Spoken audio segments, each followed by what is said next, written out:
मुंबईमध्ये पावसाचा आज रेड अलर्ट गंभीरतेने घ्या, अनावश्यक प्रवास टाळा, मुख्यमंत्री देवेंद्र फडणवीसांचं आवाहन.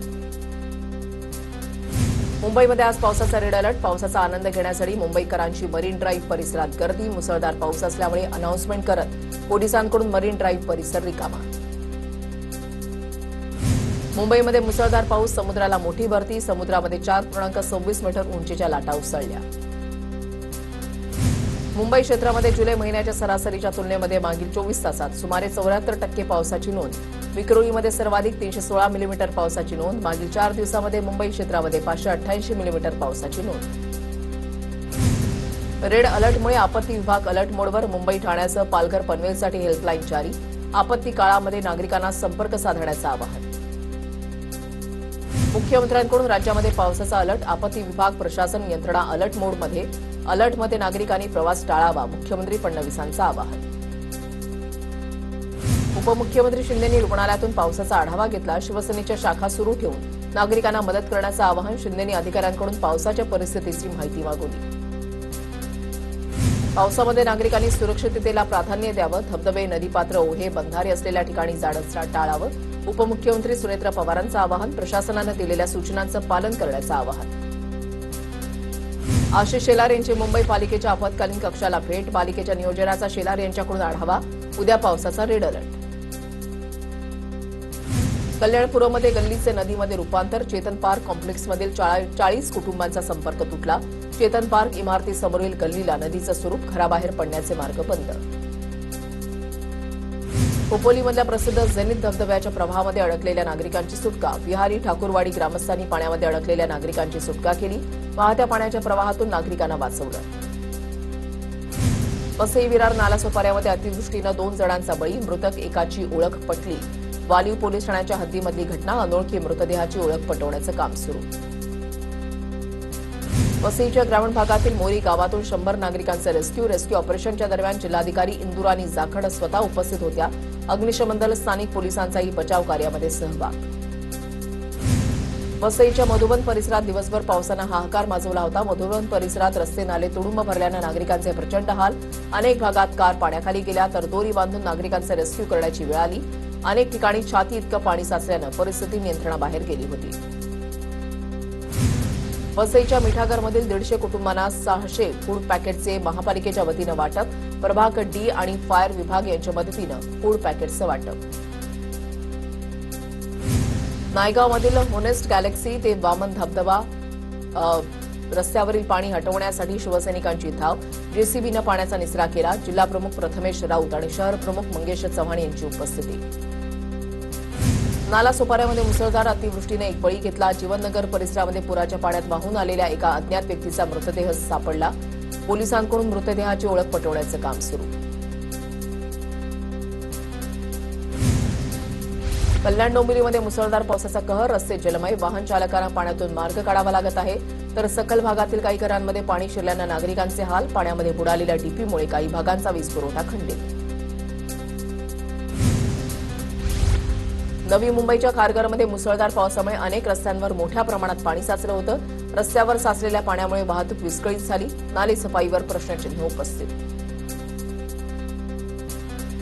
नालासोपारा पुरममधील तुळींज पोलीस स्टेशनच्या समोर पाणी साचल्यानं नागरिकांचे हाल.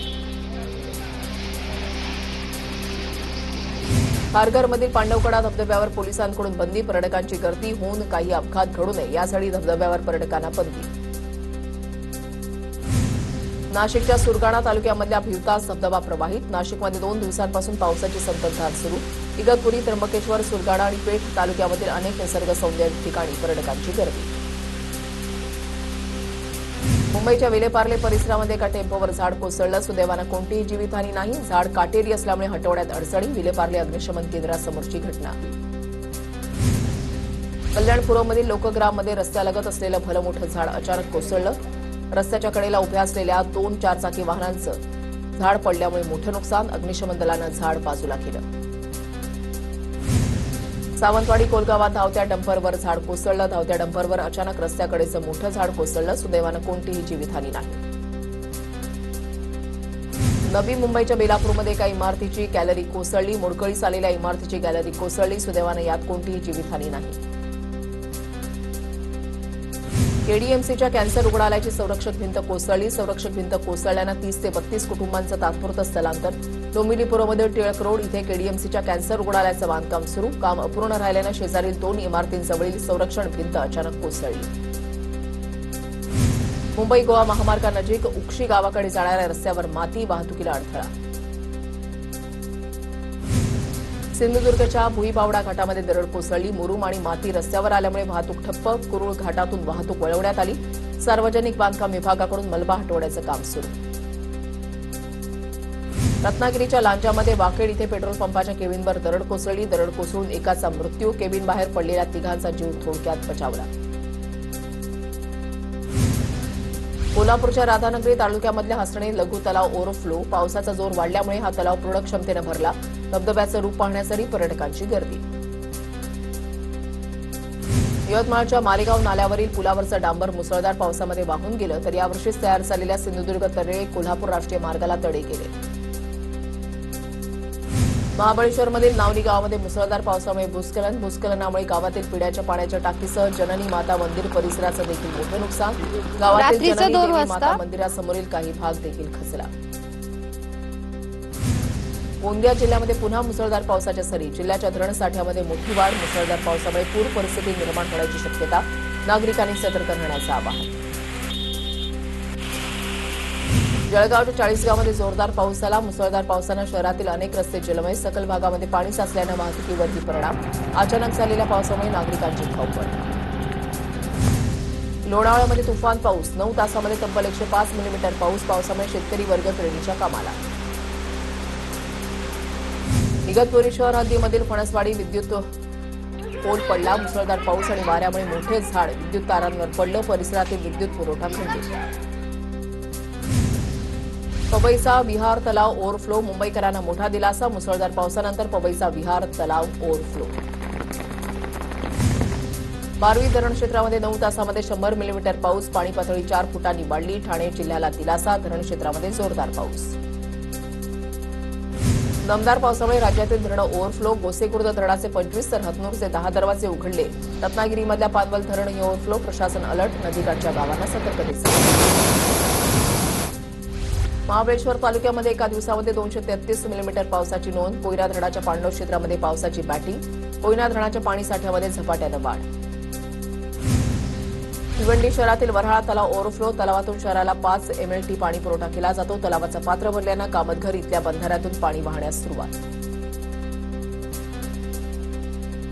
रत्नागिरी शहराला पाणी पुरवठा करणारा पानवल धरण ओव्हरफ्लो. नव्यानं बांधण्यात आलेलं पानवल धरण 100% भरलं. 6 जुलैपर्यंत रत्नागिरीला ऑरेंज अलर्ट. रत्नागिरीच्या खेडमधील जगबुडी नदीनं इशारा पातळी ओलांडली. नदीकाठच्या गावांना सतर्कतेचा इशारा. मुसळधार पावसामुळे जगबुडी नदीच्या पाणी पातळीमध्ये वाढ. रायगडमधल्या अंबा नदीनं इशारा पातळी ओलांडली. अंबा नदीची इशारा पातळी 8 मीटर इतकी आहे. तर सध्या अंबा नदीची पाणी पातळी 8.70 मीटरवर.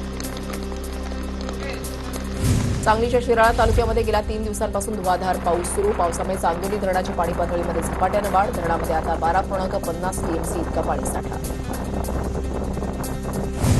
अहिल्यानगर जिल्ह्यामधल्या भंडारदरा धरणाच्या क्षेत्रामध्ये 2 ते 3 दिवसांपासून पावसाची संततधार सुरूच. भंडारदरा धरण जवळपास 30% भरलं. रायगडमधील 3 नद्या इशारा पातळीवर. पाताळगंगा, कुंडलिका आणि अंबा नदीनं इशारा पातळी ओलांडली. नदीकाठच्या नागरिकांना प्रशासनाचा सतर्कतेचा इशारा. कोल्हापुरात पंचगंगा नदीवरील 20 बंधारे पाण्याखाली. कोल्हापूर शहरासह धरण क्षेत्रामध्ये मोठ्या प्रमाणात पाऊस. पंचगंगा नदीपात्रातील सर्व मंदिरं पाण्याखाली.